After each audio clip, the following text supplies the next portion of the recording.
Está comenzando a grabar. Ahora sí, ya está grabando. Muy bien. Y ahora vamos a la asistencia. Sí, la plataforma parece que se ha renovado. Muy bien, vamos a comenzar. Digan presente, por favor. Beatriz Álvarez. Presente, padre. Carlos Ochoa. Presente, padre. Cristian Burgos. Presente, padre. Jorge Rivera. Presente, padre. José Álvarez. Presente, padre. José Pilco. Presente, padre. Juan Ponce. Presente, padre. Martín Guerrero. Presente. Martín Oliva. Presente, padre. Melanio Pariona. Michael Barreda. Presente, padre. Nazaret Salazar. Presente, padre. Paul Espinosa. Presente, padre. Rafael Cuevas. Presente, padre. Renato Piñano. Presente, padre. Muy bien. ¿Alguien no ha sido llamado? Listo. De acuerdo. Entonces vamos a comenzar con nuestra exposición. En la clase anterior... Sí, está bien. Gracias. En la clase anterior habíamos propuesto algunos rasgos de la lectura que se presenta en el Antiguo Testamento acerca de la Sagrada Escritura. Algunas pinceladas. Me gustaría comenzar esta clase dándoles a ustedes la oportunidad de intervenir de una forma muy sencilla, recordando simplemente lo que hemos dicho al respecto de esto en la clase anterior. Intervengan, por favor, ya estamos cada vez más cerca del parcial y les conviene mucho a ustedes tener una buena lista de intervención en clase. Libre y voluntariamente, luego de esta motivación, los escucho.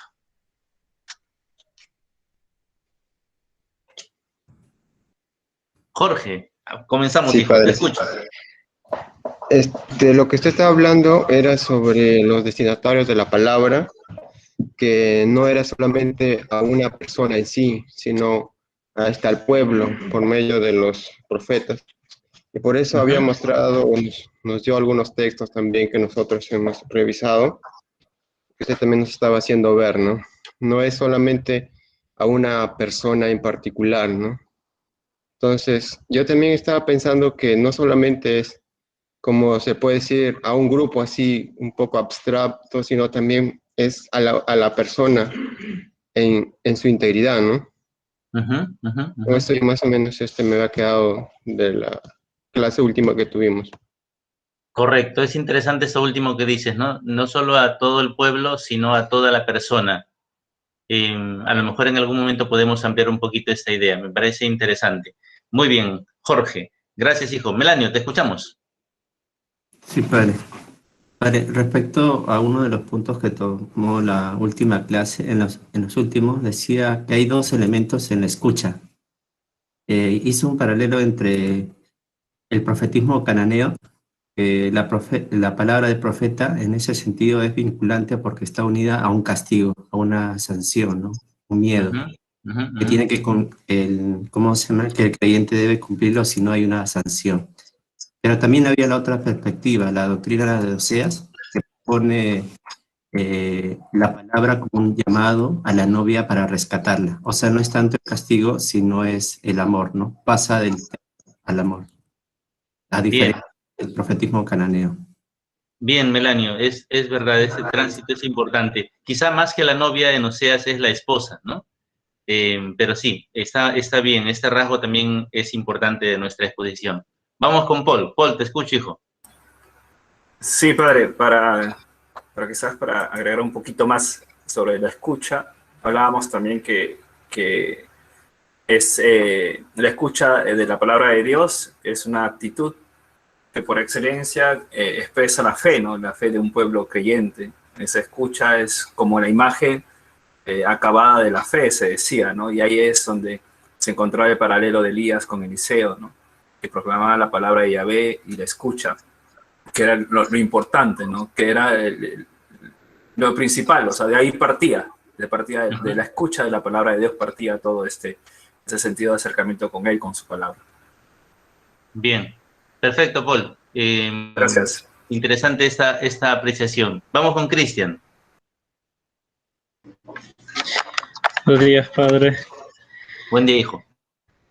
Bueno, también decíamos que la escucha principalmente es litúrgica, ¿no? Entonces, decíamos que un rasgo de este carácter litúrgico era una especie de cajal, ¿no?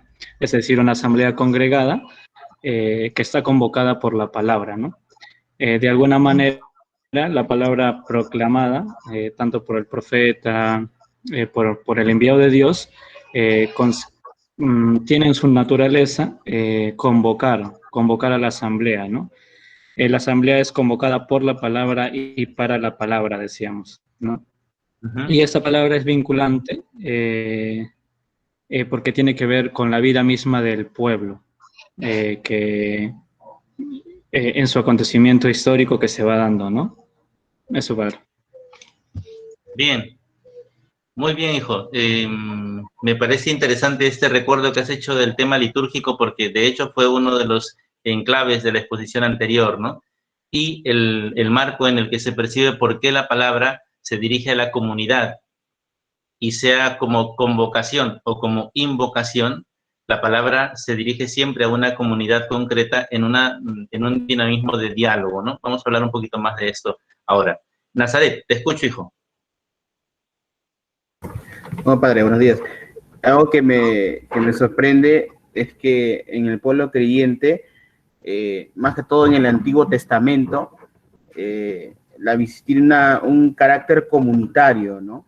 No excluye la dinámica personal, sino que lo incorpora a una realidad más amplia, ¿no? O sea, este carácter comunitario que tiene el Antiguo Testamento, ¿no? Me sorprende demasiado, ¿no? Este pequeño fragmento, ¿no? De lo que se habló en la clase pasada, ¿no?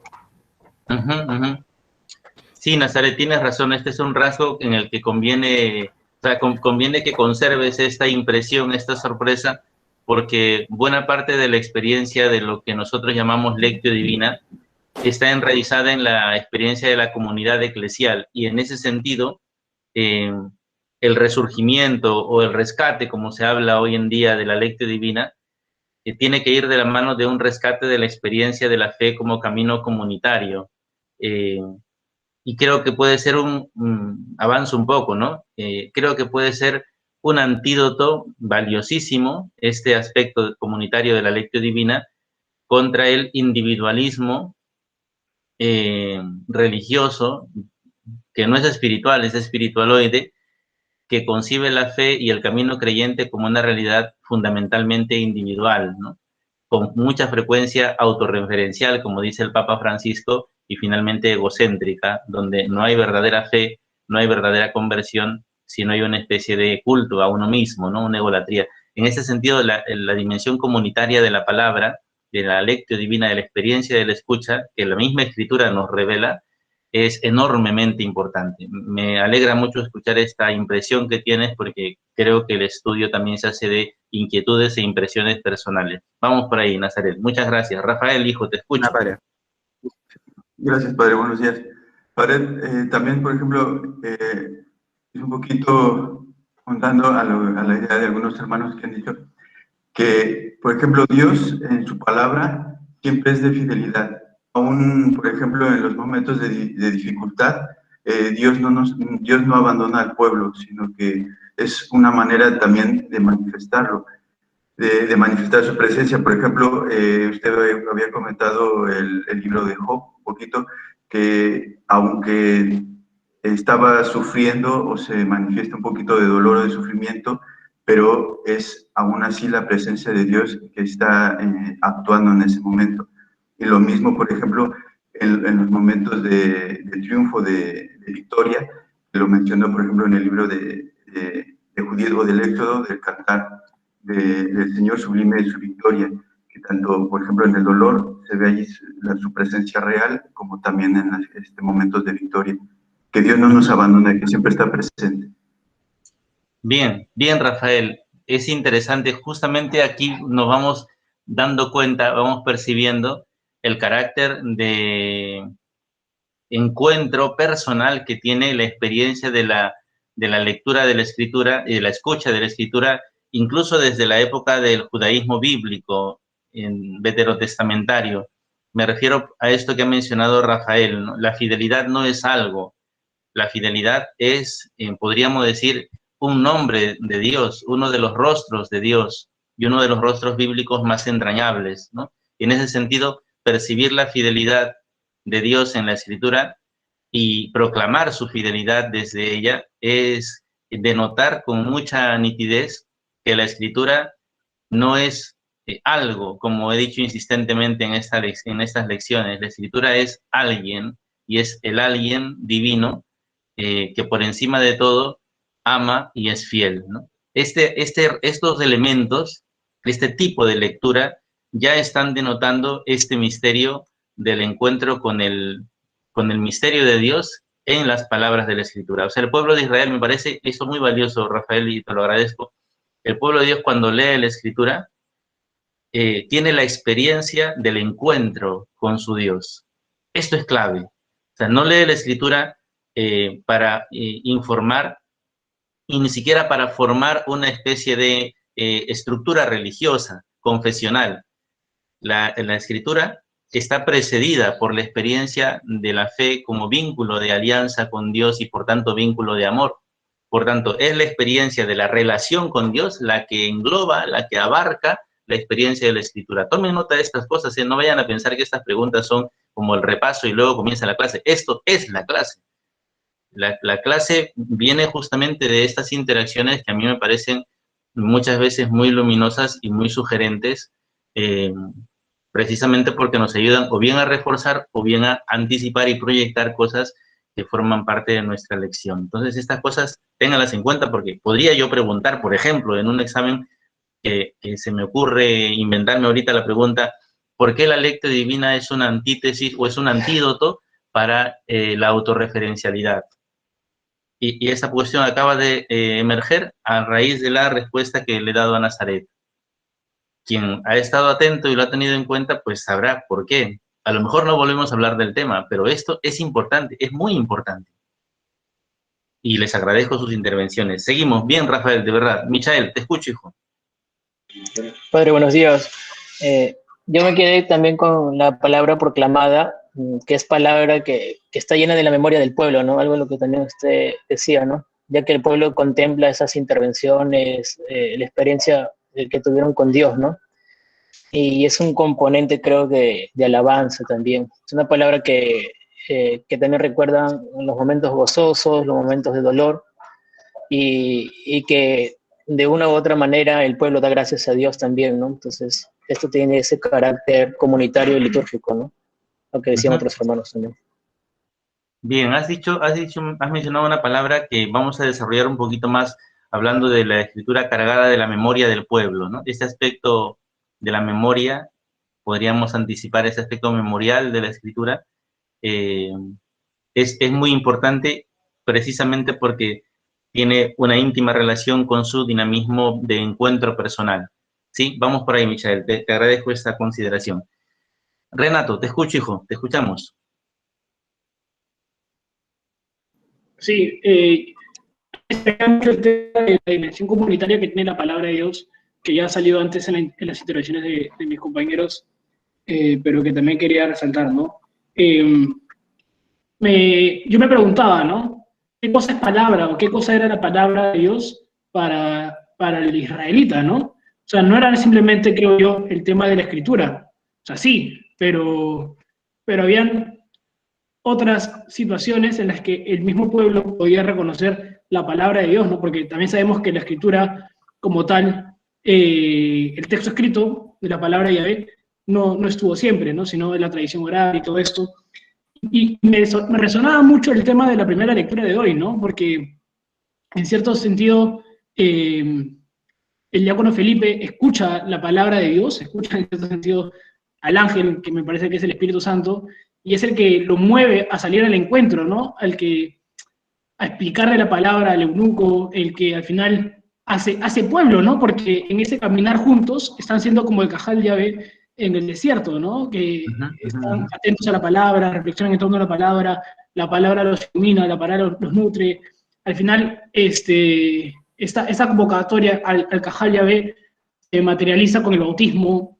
Entonces, todo eso, ¿no? Y luego lo otro también que me quedaba un montón era el tema de, cuando hablamos de que la palabra, la dimensión comunitaria de la palabra, no es solamente que se lee en comunidad, sino que incluso cuando la leemos personalmente, tiene resonancias en la comunidad, porque me mueve precisamente al encuentro de los demás y a esto, ¿no? A hacer comunidad, ¿no? O sea, no es simplemente como que ya lo escuché yo, por más que lo escuchamos en conjunto, pero me dijo algo a mí, pero eso que me dice el Señor a mí siempre me mueve a trabajarlo con los demás, ¿no? A ponerme al servicio de los demás, ¿no?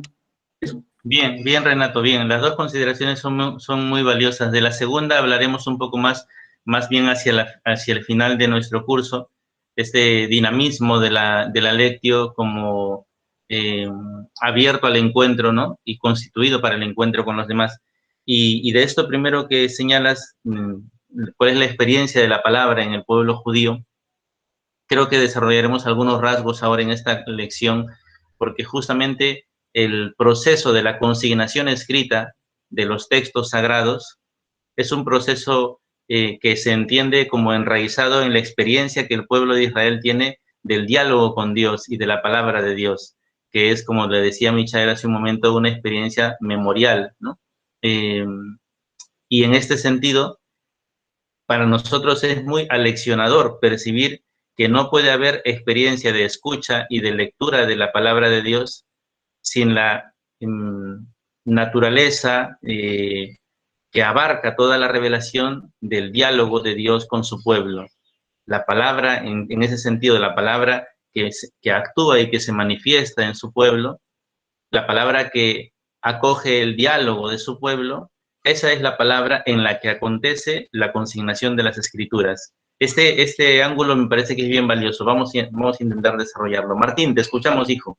Gracias, Renato. Buenos días, padre. Buenos días con todos.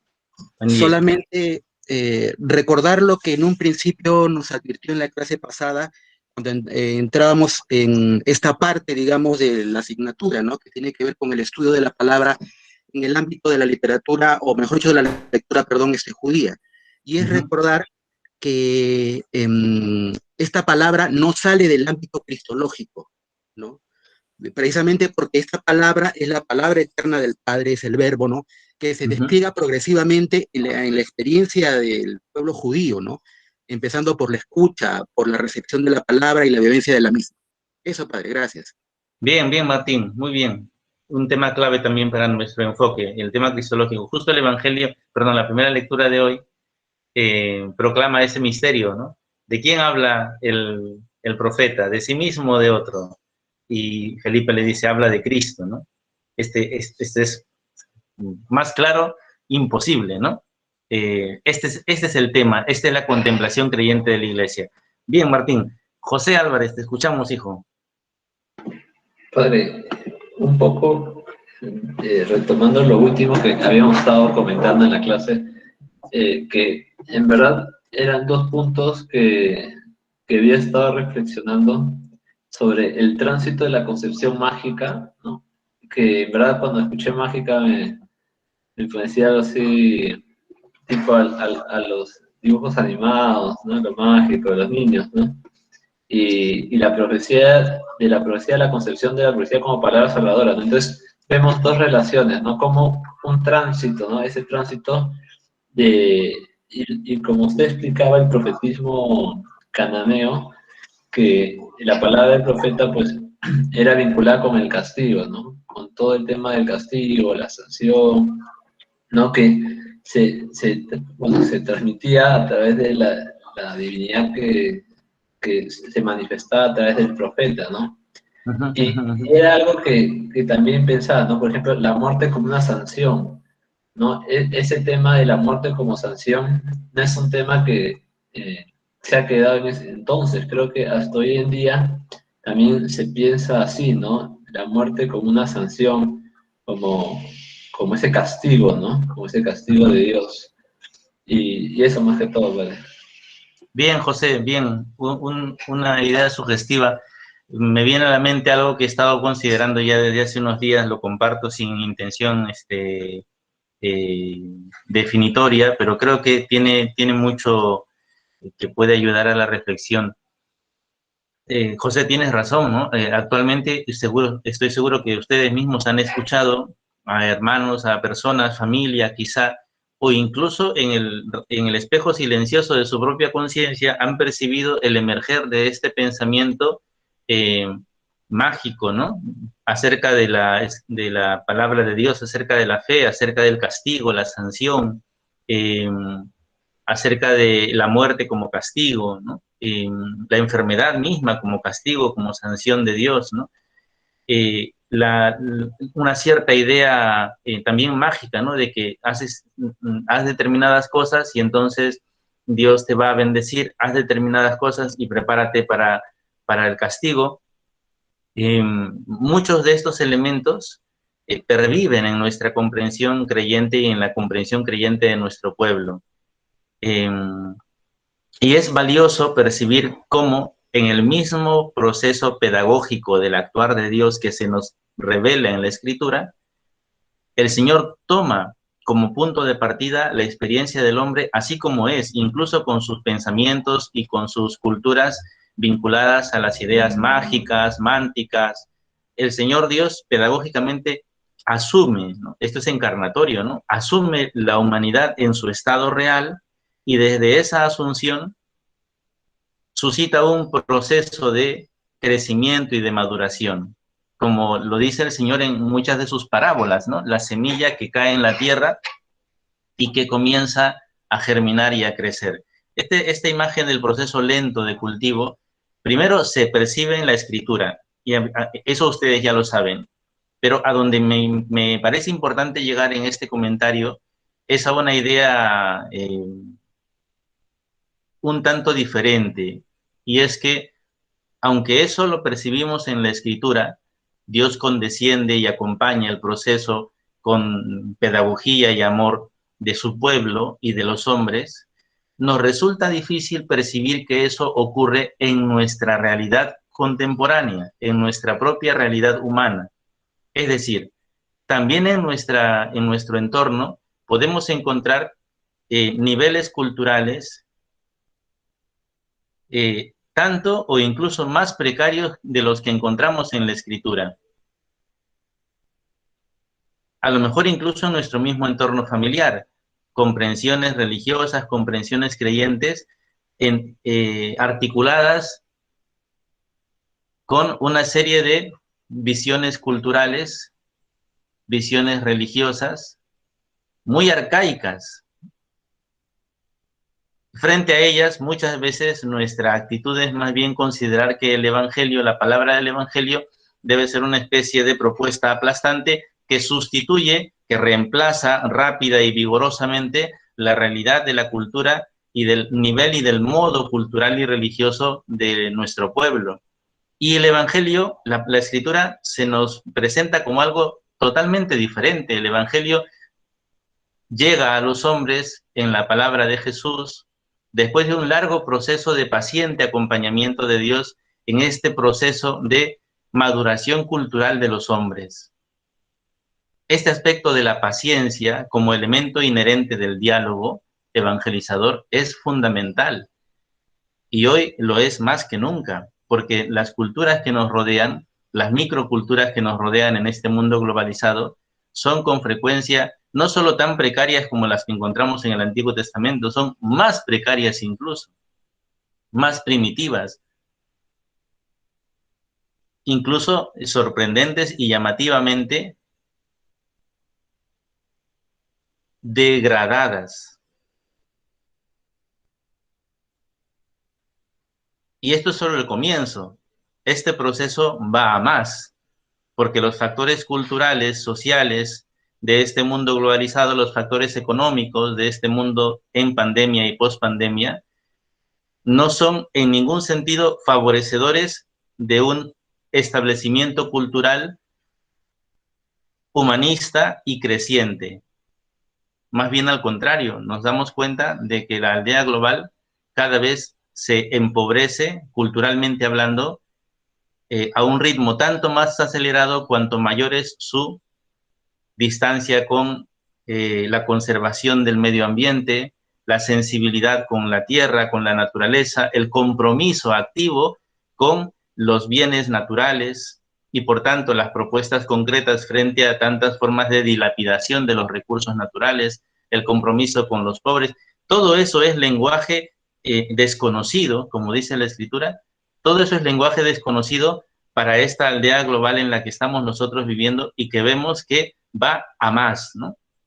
Entonces, en este contexto, las culturas que encontramos a nuestro alrededor son como las de la Escritura y en ocasiones mucho más precarias. Nuestra mirada sobre ellas, nuestro diálogo evangelizador, debe ser consciente de que el proceso de este crecimiento y de esta maduración hacia el Evangelio no opera por vía de aplastamiento o sustitución. Tampoco opera solo por vía individual. La vida entera se nos va a pasar a ustedes, a mí más todavía, y no vamos a ver el final de este proceso. Podremos acompañar parte de su construcción en el sostenimiento de una propuesta humanizante, pero esto no vamos a ver el final de este proceso. Y hemos de ser bien conscientes de esto, sea que estemos en este servicio ministerial o en cualquier otro contexto de nuestra vida, mientras perseveremos en la fe católica, y mi más grande deseo es que sea así para todos, todos tendremos el compromiso de, precisamente en virtud de la fe, ser presencia humanizante en una sociedad que se ha fragmentado culturalmente, se ha atomizado y ha involucionado en muchos aspectos, culturalmente hablando. Entonces, nuestra mirada sobre la Escritura nos revela algo de lo que debe ser nuestra mirada sobre nuestra historia, sobre nuestro mundo contemporáneo, y nuestra propuesta de diálogo evangelizador que no está orientado a resultados inmediatos. La siembra no es un proceso de resultado inmediato, no es hacer un clic y que aparezca una pantalla, no. Es un proceso que comporta la vida, la paciencia de la vida, la espera de la vida, y en ocasiones el gozo humilde de haber sido solamente el que contribuye a un paso más en este proceso del Evangelio, en este camino del Evangelio. Ninguna historia bíblica en ese sentido, hasta llegar a Jesús, es definitiva. Todos los hombres, incluso los más grandes, son peldaños pequeños en el camino de Dios con los hombres. Esta visión sapiencial, esta mirada sabia, paciente, comprometida, que sabe que la vida entera se va a pasar en ese proceso de espera y de cultivo, es hoy muy necesaria. Y la Escritura revela esa realidad, evidencia eso con un matiz profundamente esperanzador, porque si de estas precariedades culturales, humanas que ustedes ven en la Escritura, Dios ha sido capaz de llevar a un pueblo al encuentro con su Hijo Jesús y a la experiencia de la santidad, entonces también hoy lo puede hacer. Creo que eso nos tiene que dar una perspectiva también diferente sobre la misma realidad social.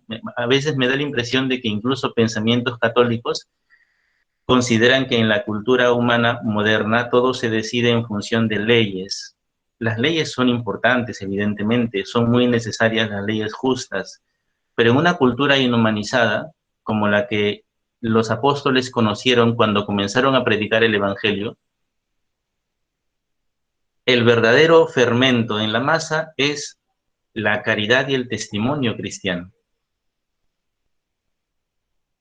En el Nuevo Testamento hay alguna apelación más bien circunstancial a las leyes del Estado, pero el énfasis de la proclamación del Nuevo Testamento es la conversión y la caridad de los que son discípulos de Jesús, la santidad de los que son discípulos de Jesús, porque ahí está el fermento de una nueva sociedad. A partir de allí el mundo fue evolucionando lenta y trabajosamente hacia leyes más humanas, más humanizantes, cuyo enunciado fue nítido, pero no su cumplimiento.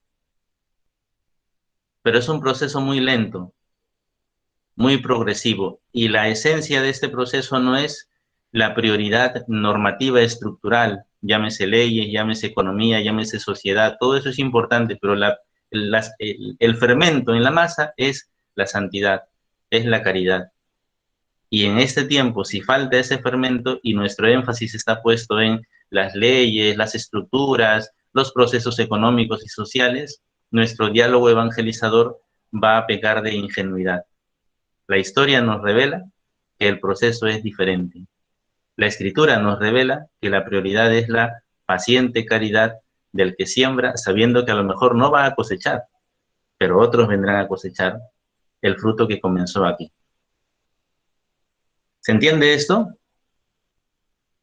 Por eso me parece muy valioso escucharles a ustedes, porque al hilo de escucharles se generan pensamientos, ustedes mismos lo van viendo, que pueden ir complementando nuestras apreciaciones más metodológicas, más específicas que están dispuestas en nuestros sílabos. Bien, hasta aquí entonces esta sección de intervenciones. Agradezco a los que han intervenido, son la mayoría, y les recuerdo a los que no que es importante que lo hagan, ¿no? No puedo hacer seguimiento de cada uno y decir, oye, tú, por favor, tienes que intervenir más, porque cada uno sabe más o menos cómo es su nivel de intervención, y les animo a animarse, porque es una forma además muy buena para ustedes mismos de ir colectando una calificación. ¿De acuerdo? Entonces, vamos a pasar al segmento que me interesa mucho desarrollar el día de hoy. Seguimos en esta mirada del judaísmo en la Escritura. Quisiera que ubiquen el capítulo 8 del libro de Nehemías. Vamos a mirarlo un momento. Capítulo 8 de Nehemías. Denme un segundo.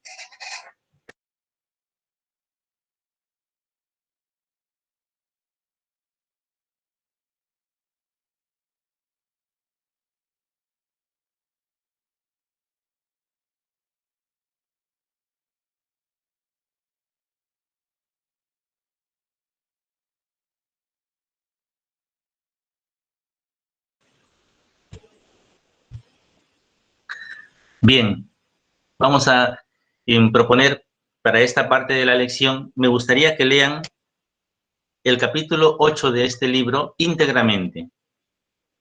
Como ven ustedes, ven el subtítulo, es el episodio que además también referimos en la clase anterior, pero de una forma más específica en versículos, es la narración de la lectura de la ley que se hace en tiempo de Esdras, por tanto el tiempo del posexilio, destacando algunos rasgos importantes de la misma.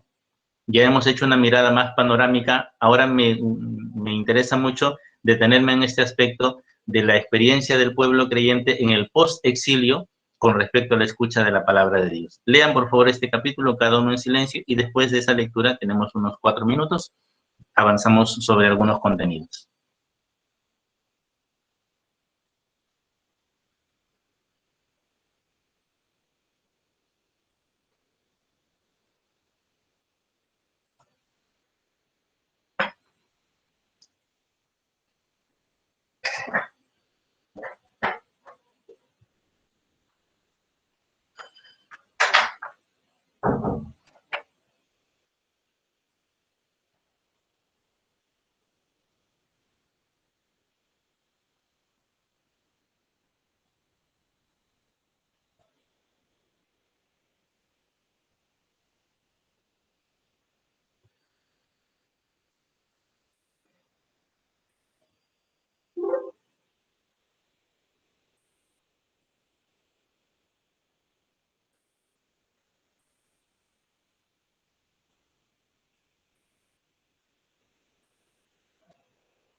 Muy bien, vamos a comenzar con algunas referencias al respecto. Tengan en cuenta este texto porque este texto va a llegar sí o sí, sea como texto único o incorporado a otros, pero va a llegar en su examen parcial.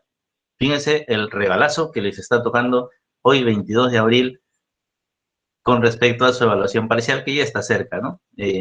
Este texto es un texto importante, es un texto de enclave, ¿no? Vamos a mirar algunas cositas importantes de él antes de hacer un pequeño receso. Primera noción, ¿no? Todo el pueblo se reunió como un solo hombre. Esta expresión es enfática y es bien interesante. No vamos a hacer alguna elaboración aquí de significado, nos vamos a quedar solamente con su sentido más elemental, ¿no? El carácter personal de la escucha de la palabra se integra nítidamente con su dimensión comunitaria y totalizante. Es toda la comunidad la destinataria de la palabra.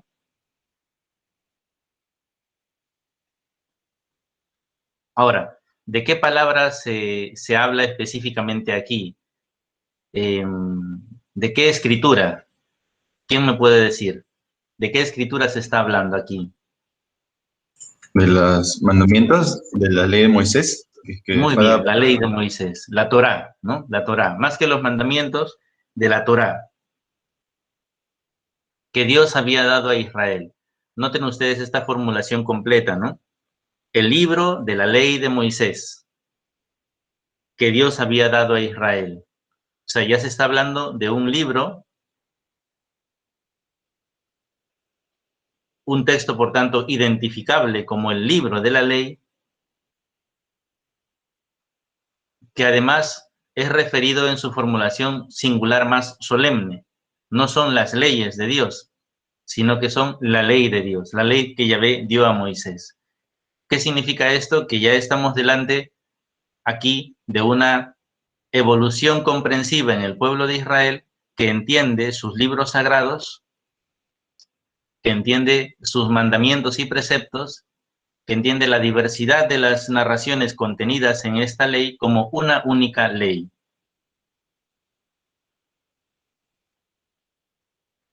Han llevado ustedes Pentateuco, ¿verdad? ¿Sí? Muy bien. Entonces entienden con bastante nitidez la alusión, la carga teológica que tiene el término singular Torah cuando se habla de la ley y su implicancia en la realidad a la que se refiere la ley. En primer lugar el cosmos, luego el hombre y luego el pueblo de Dios, el pueblo de Israel, el pueblo elegido. Muy bien. Ya esta formulación completa resulta muy significativa para entender el proceso de evolución que el pueblo ha tenido para llegar a la comprensión de la palabra de Dios en estos términos. Un libro, una ley,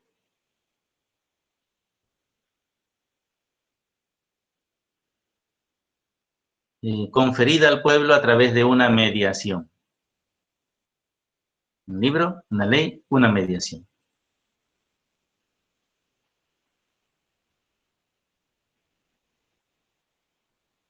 Hombres, mujeres y todos los que tenían uso de razón. A nosotros, y estoy más que seguro que también a ustedes, se nos puede pasar por alto la densidad que tiene esta afirmación. ¿Por qué?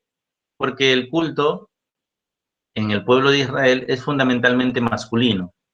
De hecho, en el templo de Jerusalén, las mujeres tienen un atrio especial que las separa de los varones, porque el culto es fundamentalmente una acción masculina.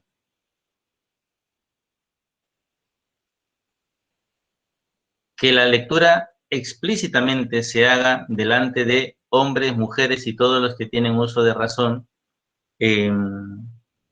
habla de una intencional universalidad de la palabra bastante, vamos a decir, llamativa, por decirlo menos, en el contexto de una cultura de predominio masculino notorio.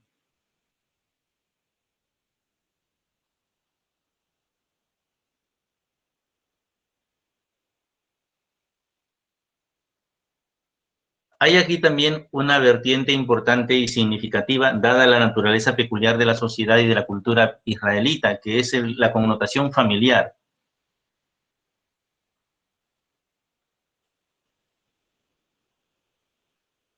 La tríada varón, mujer, niño tiene una connotación familiar nítida.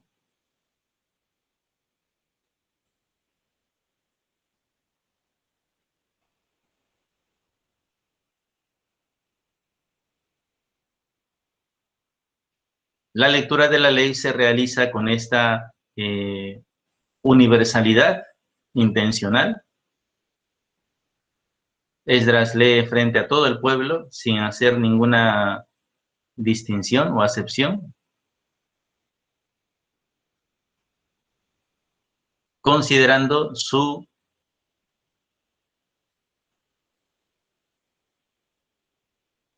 carácter fuertemente familiar. Y estaba pensando que incluso en el Evangelio, cuando se habla de la multiplicación de los panes, por ejemplo, se dice, comieron 5.000 hombres sin contar mujeres y niños, ¿no? Es una forma de conteo, es una forma de considerar la población muy extendida en general en Medio Oriente, en la antigüedad, más que en el helenismo, y que se remite precisamente a este rasgo, ¿no?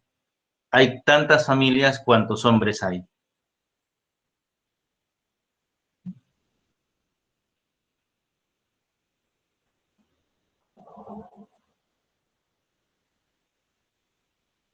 Otro rasgo importante. Nuevamente se insiste en la lectura prolongada y en los hombres, las mujeres y los que tenían uso de razón. Si miramos un poquito más adelante, en el versículo 5, luego de que se habla panorámicamente de la lectura, se detiene el texto en un rasgo específico de la misma, que podríamos llamar más bien ritual, un esbozo de una ritualidad en lo que se refiere a la escucha de la palabra de Dios. Esdras abrió el libro a la vista de todo el pueblo, pues se hallaba en un puesto elevado. De hecho, se habla de un púlpito de madera que había hecho exprofeso para esta ocasión. Un rasgo ritual, un lugar específico. No se lee desde cualquier parte. Este es un lugar hecho para esto. Este rasgo también es significativo. Todo nos habla de la peculiaridad y unicidad de esta palabra y de este momento. Y cuando lo abrió, toda la gente se puso en pie. Esdras bendijo al Señor Dios grande y todo el pueblo levantando las manos respondió amén, amén. Todos se inclinaron y adoraron al Señor rostro en tierra. Bien, hasta aquí podríamos denominar una presentación del esbozo de lo que es la proclamación de la palabra en un contexto ritual. La asamblea, ¿no? Siempre al principio la asamblea, la acción lectiva, universalmente dirigida, el carácter, el elemento de la comprensión es también muy importante. Todos los que tienen uso de razón, el elemento comprensivo es fundamental. Como lo dirá más adelante el texto, que se entienda lo que se está leyendo.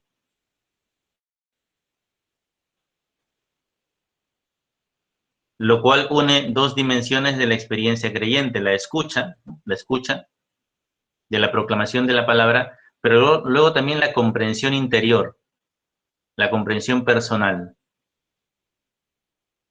como mediación de la acción de Dios que entrega su palabra a su pueblo, y sin la cual no puede haber diálogo. Sin comprensión no hay respuesta. Por tanto, este aspecto es fundamental, escucha y comprensión. Disculpe, padre, ¿podría repetir por favor la última parte? ¿Qué quiso decir con comprensión? Gracias. La alusión al uso de razón, hombres, mujeres y todos los que tienen uso de razón, se entiende en la edad cronológica, ¿no? del niño cuando ya es capaz de comprender, pone énfasis en la dimensión comprensiva de la palabra, que no solamente debe ser escuchada, sino que debe ser escuchada para ser comprendida, porque precisamente de esa comprensión personal brota la respuesta personal del diálogo ante la palabra que es entregada. O sea, sin comprensión no hay posibilidad de respuesta. Es como cuando te habla alguien en chino, ¿no? O en, no sé, pues en alemán, ¿no? Digo chino porque al no ser una lengua latina, no tiene en absoluto parecido a la nuestra, ¿no? Si te habla un italiano, algo entiendes, ¿no? Si te habla incluso en inglés, algo puedes entender, pero la comprensión es importante. Sin comprensión no hay diálogo. Lo cual me parece que es muy importante por la siguiente razón. A nosotros nos viene muy bien recordar esto y considerarlo con toda seriedad. Lo voy a decir en sencillo rápidamente. Nuestra historia y nuestra tradición, pero con minúscula, ¿no? Nuestra tradición católica ha enfatizado tanto el valor de los sacramentos y su dinamismo intrínsecamente teologal, que se expresa en esta fórmula dogmática que ustedes conocen, ¿no? Ex opere operato.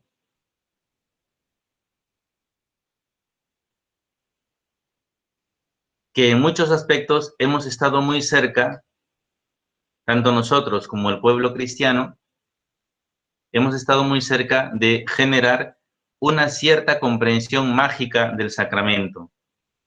O sea, lo importante es que estés, lo importante es que lo recibas. Ya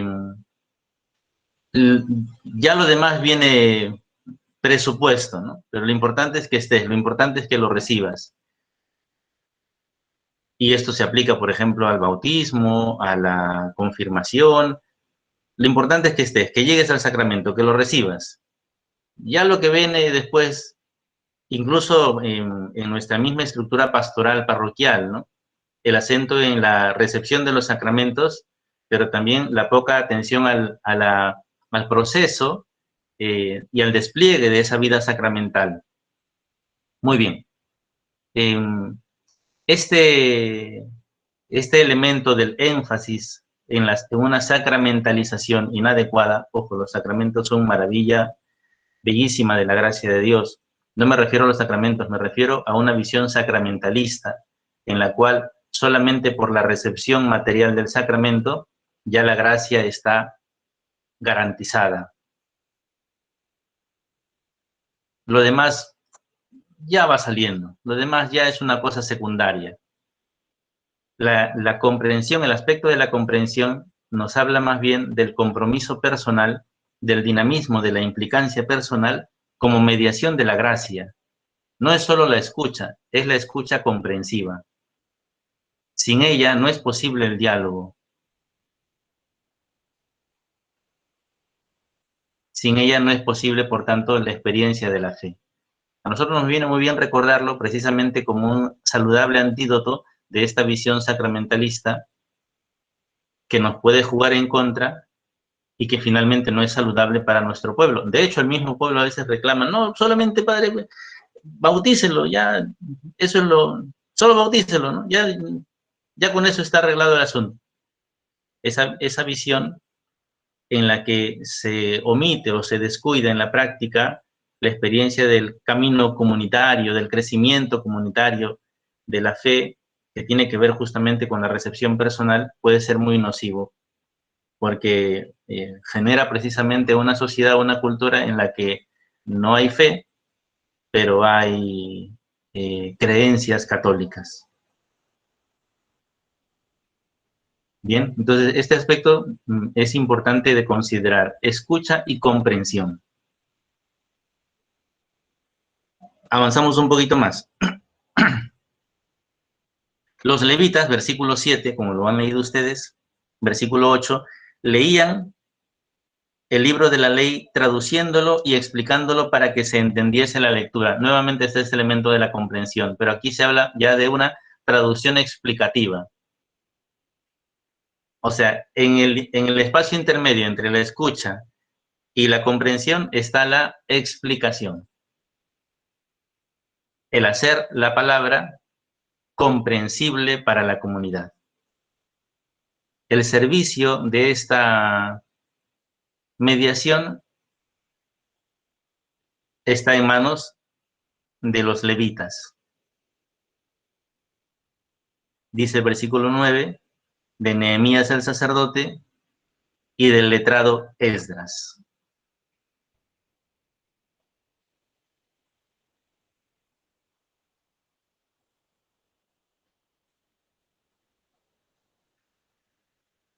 Como ustedes se dan cuenta, de estas tres figuras, sacerdote, levita y letrado, las dos primeras pertenecen al ámbito del culto y de la oferencia litúrgica vinculada al templo.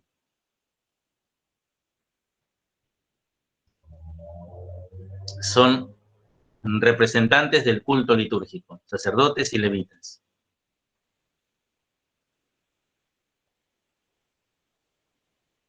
Que en este contexto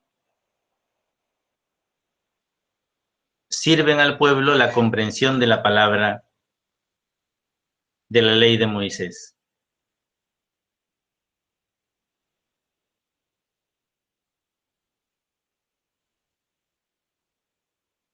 Esto tiene que resultarles un detalle interesante, porque la tradición del templo es una tradición inveterada, preexílica, por supuesto, en el pueblo de Israel. Aquí estamos después del exilio. Pero después del exilio el templo ha sido destruido, ha sido reconstruido muy modestamente, y las figuras representativas del culto siguen siendo los sacerdotes y los levitas. Pero por lo menos hasta el preexilio, la autoridad de los sacerdotes está vinculada al acto sacrificial del culto, no a la explicación de la palabra. Aquí encontramos ya unidas ambas dimensiones, el aspecto del culto sacrificial, sacerdotal, y el aspecto de la explicación de la palabra, con preeminencia de la ley de Moisés. Esto es interesante. La autoridad del sacerdote ahora es también autoridad para la explicación de la palabra. La autoridad del levita ahora es también autoridad para la explicación de la palabra. José, te escucho. Vale, una consulta. Ahí, justo ahorita que he hablado sobre la explicación de la palabra, se me ha venido a la cabeza el tema de la visión del sacerdote, ¿no? Porque a veces se entendía el sacerdote solamente como la visión del culto, pero claro, el sacerdocio parte del envío de Jesús, ¿no? Para proclamar la buena nueva, ¿no? Entonces, ¿algo tiene relación con lo que está mencionando? Sí, de hecho, quizá no específicamente en relación con la vocación sacerdotal, como la entendemos nosotros, pero sí con una relación que incluye también e implica la vocación sacerdotal en la proclamación de la palabra, ¿no? Aquí, sin embargo, en el Antiguo Testamento estamos en una posición un tanto diferente de la que encontramos en el Nuevo Testamento. Por eso me interesa que se enfoquen sobre todo aquí. El sacerdocio en el Antiguo Testamento es sacerdocio para el sacrificio. Lo que resulta aquí llamativo es que los sacerdotes están explicando la palabra.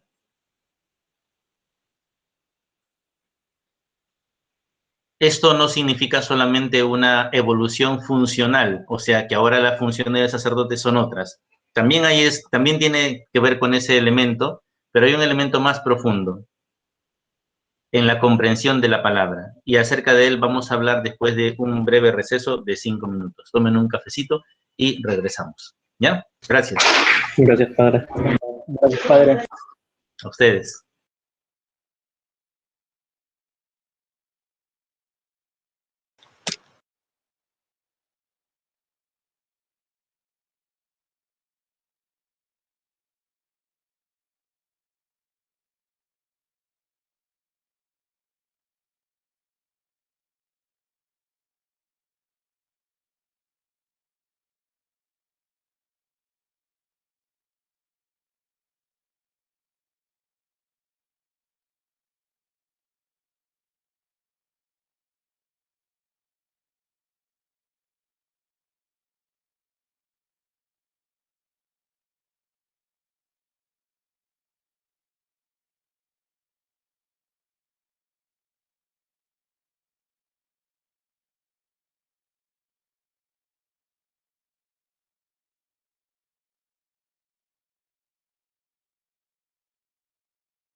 Hermanos, manifiéstense. Aquí estamos, padre. Muy bien, gracias José. Rafael, Padre. gracias. Presente, padre.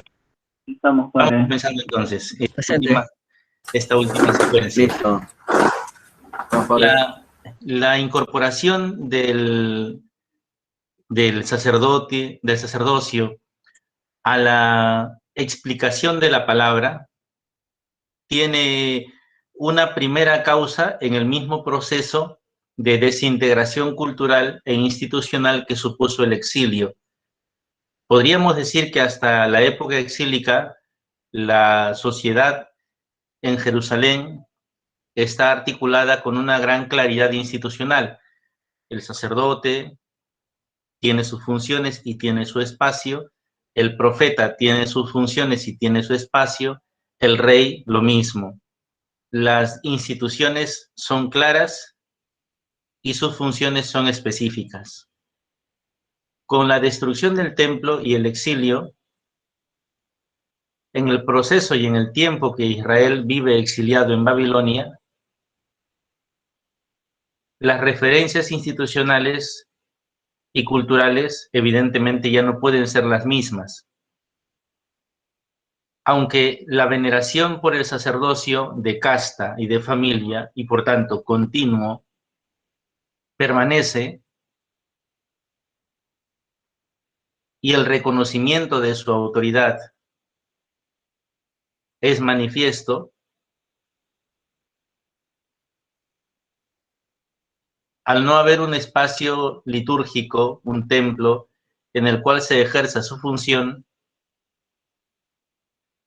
esta autoridad religiosa, creyente, como lo vemos especialmente en el profeta Ezequiel, esta autoridad comienza a vincularse a la proclamación de la palabra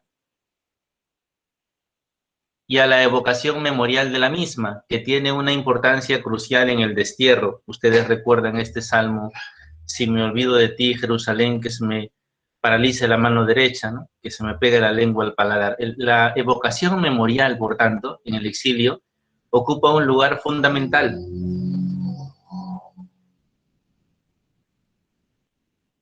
No habiendo culto,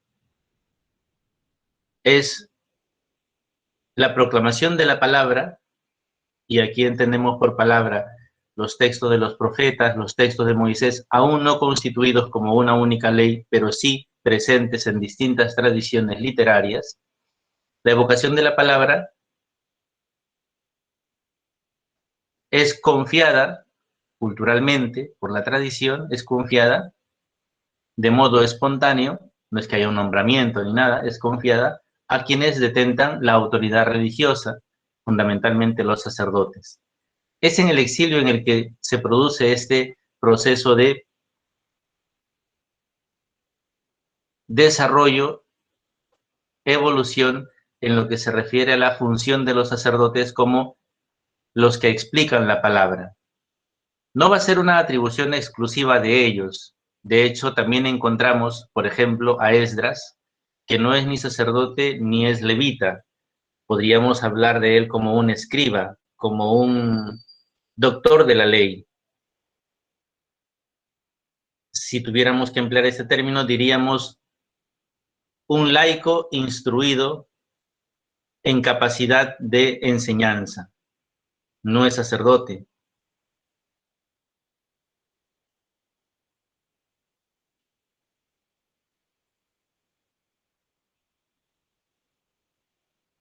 Lo cual significa que la explicación de la palabra, así como su orientación, trasciende los límites funcionales del sacerdocio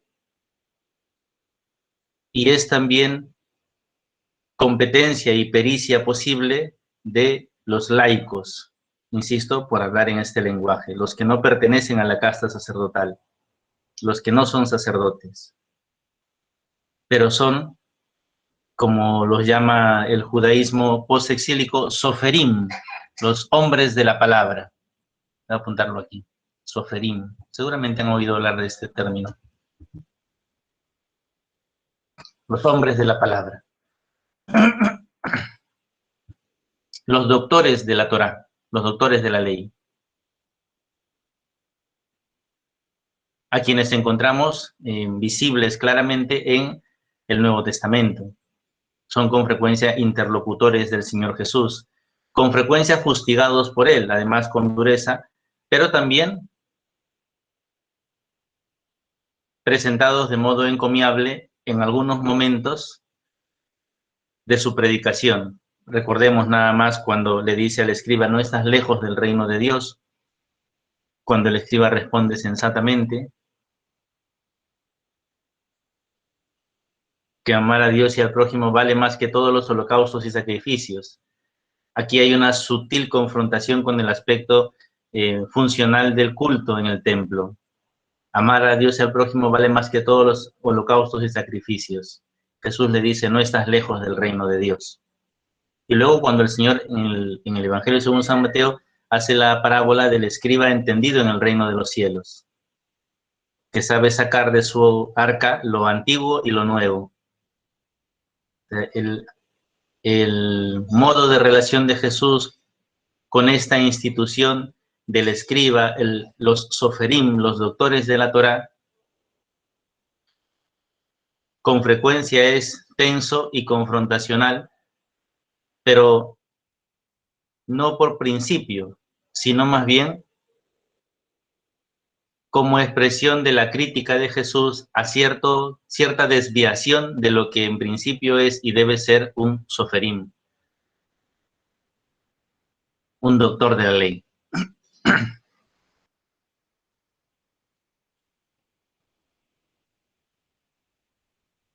Bien, entonces, volviendo a este punto inicial, la explicación de la palabra trasciende los límites funcionales del sacerdocio y es competencia posible también de los laicos. De hecho, también el exilio fue un lugar muy propicio para la progresiva institucionalización de lo que llamamos la sinagoga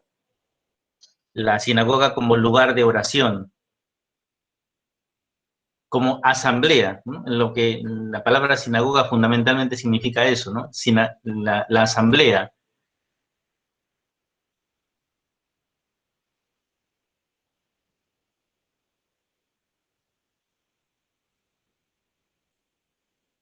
Realizando el único culto posible en el exilio, que es el culto de la escucha y la meditación de la palabra de Yahvé.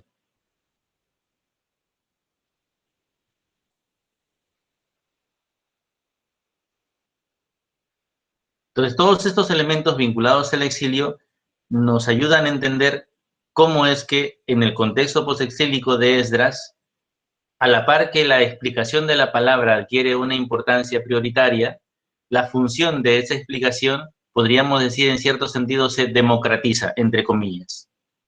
Ya no es una función reservada a ciertos personajes de autoridad religiosa, sino que alcanza incluso a estos doctores de la ley, doctores de la Torá, cuya presencia en el marco sinagogal ya está acreditada desde tiempos del exilio.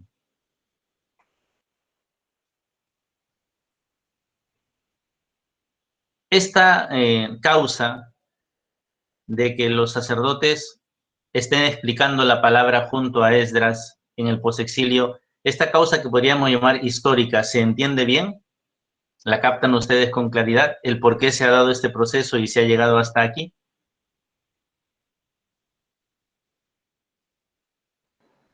Padre, entonces lo que entiendo es que se comienza como que ya no es propio solamente de los sacerdotes, sino es propio también, perdón, claro, ya no es propio de los sacerdotes, sino es propio ya de todos, ¿no?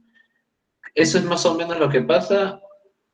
Todos no, en un sentido, por principio todos no, más bien aquellos que por la misma tradición que viene del exilio, tienen una competencia y una pericia en la explicación de la palabra. En el exilio, esto se vivía sinagogalmente y, por tanto, en lugares muy dispersos de las poblaciones exiliadas.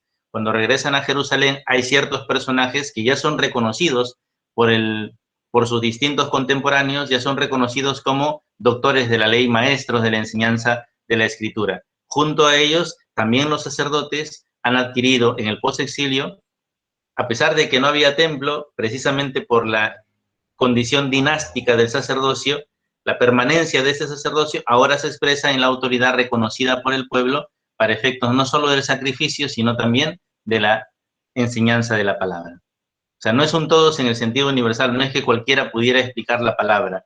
Hay un elemento de tradición que le da soporte a esta institución y que en cierto sentido garantiza la idoneidad de los que son sus maestros. ¿Se entiende mejor la idea, José? ¿Sí? Muy bien. A este respecto, les decía que hay dos causas que podríamos nosotros contemplar en paralelo, ¿no? La primera es histórica. La segunda podríamos considerarla vinculada al proceso mismo de la revelación. Y lo voy a presentar de esta manera. Hasta el tiempo del exilio,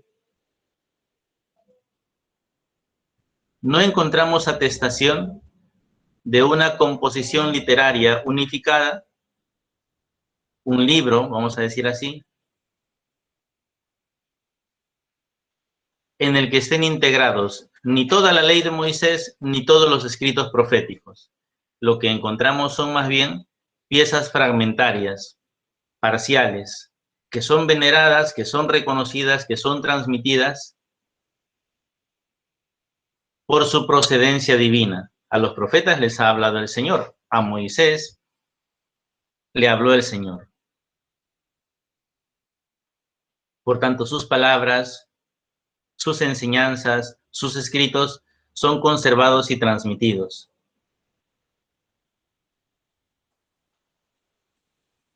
Pero fuera del carácter de crítica que tienen con respecto al culto, los profetas, por ejemplo, no hay una relación de estos textos escritos con la institución del Templo de Jerusalén, ni, como ya he dicho, con los sacerdotes.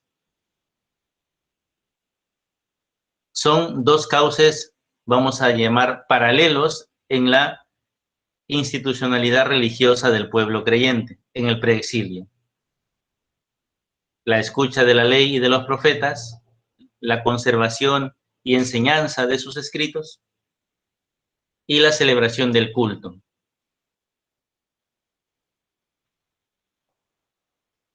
Ahora bien, el culto en Jerusalén, en el templo, ha tenido siempre una connotación memorial. Eso desde las mismas elaboraciones arcaicas del culto. El culto siempre memorializa las acciones de Dios. Contempla las acciones de Dios en el pasado y proclama su vigencia y su valor presente. Esto está como en la raíz de la comprensión que el pueblo de Israel tiene acerca del memorial, un tema que ustedes han abordado ya en otros estudios y que es importante que vayan percibiendo aquí, ¿no? Aquí se va elaborando la textura de la forma específica en la que el pueblo de Israel concibe su culto memorial.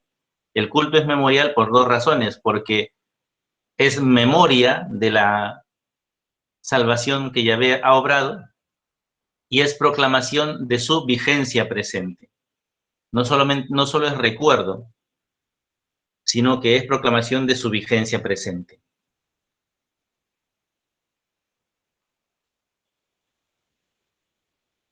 El culto ya ha tenido esta connotación desde tiempos anteriores al exilio en el pueblo de Israel. El culto siempre ha sido un culto memorial. A diferencia del culto pagano, que tiene más bien que ver con la estructura mitológica, no histórica, por tanto, de la acción de los dioses, el culto en Israel es un culto que memorializa las acciones de Yahvé. Recuerda sus maravillas, proclama su presencia.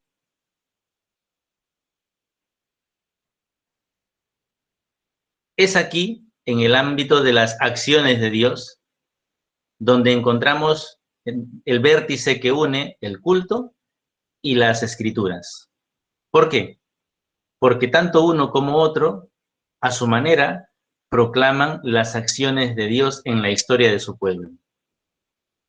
El culto y las escrituras tienen en común la historia de la salvación.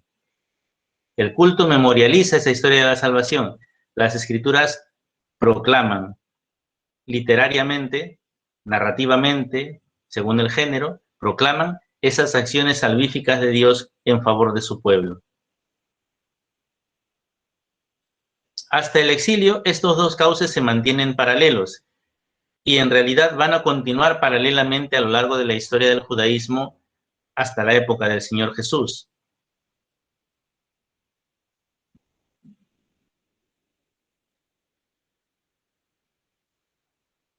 Pero lo que evidencia este texto de Nehemías que acabamos de leer es que en el posexilio,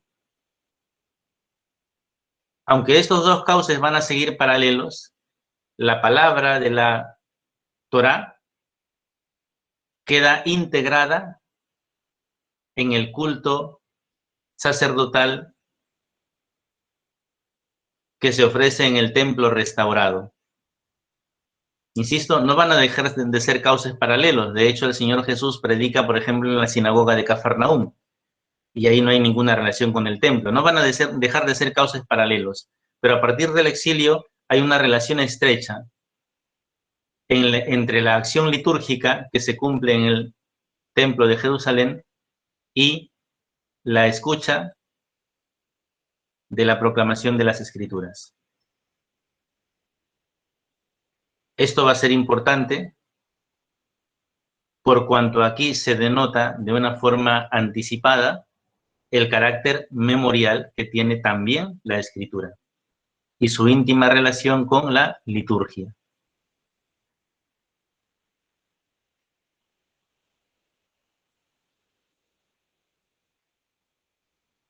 Es como un esbozo anticipado de esta visión que la fe católica ha recibido nítidamente de los apóstoles. ¿Cuál es el lugar por excelencia de la Escritura? Su ámbito natural por excelencia. ¿Cuál es su atmósfera connatural? La liturgia. La liturgia. No hay lugar donde la Escritura sea más todo lo que es que en la liturgia. La liturgia, en cierto sentido, es una epifanía de la Escritura. Ahí se ve la Escritura. Ahí se ve a aquel que está presente en la Escritura.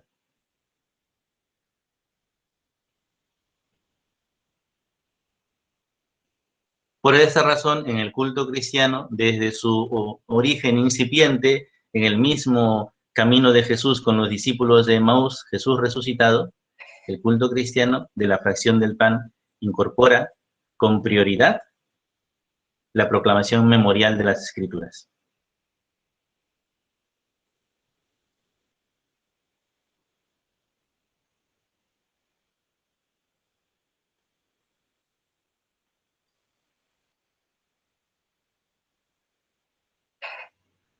Muy bien. Estamos ya sobre la hora, probablemente haya algunas preguntas sobre esto último que acabamos de señalar. Me gustaría comenzar sobre ellas en la siguiente clase, Dios mediante estemos todavía por aquí. Muchas gracias, que tengan una buena mañana. Gracias. Gracias, Padre. A ustedes. A ustedes.